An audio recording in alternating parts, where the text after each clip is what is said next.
So చాలామంది జనాలు ఉన్నారు. సుమారు ఆల్మోస్ట్ ఎస్టిమేషన్ తీసుకుంటే ఒక 5 lakh పీపుల్ వరకు ఆ రోజు అక్కడికి వచ్చి ఉన్నారు. అంతేకాకుండా బోట్స్లో కూడా చాలామంది పీపుల్స్ అయితే ఉన్నారు ఆ రోజు. సో అంతమంది జనాల్లో ఆ సాయంత్రం పూట ఈ గంగారతి చూడడం చాలా ప్రత్యేకంగా అనిపించింది. నాకైతే చాలా నచ్చింది. ఆల్మోస్ట్ ఆ గంగారతి కోసమే సుమారు మేము ఒక 5 hours వరకు అక్కడ వెయిట్ చేసాం. గంగారతి ఈవినింగ్ మనకి 6:30కి స్టార్ట్ చేశారన్నమాట.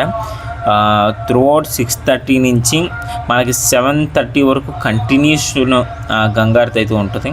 సో చూడడానికి చాలా కళ్ళమీదుగా ఉంటుంది. సో కాశీ వెళ్తే మాత్రం సో మీకు టైం కుదిరితే మాత్రం గంగారతి కూడా చూసే మీరు ఇంటికి వెళ్ళడానికి ఇంకెక్కడికైనా వెళ్ళడానికి ట్రై చేయండి. సో గంగారతి మాత్రం మస్ట్ అండ్ సీ అనమాట. సో మనకి అక్కడ బోటింగ్స్లో కూడా కిందన బోటింగ్స్లో కూడా ఇంకొక 2 lakh పీపుల్ వరకు ఉంటారు.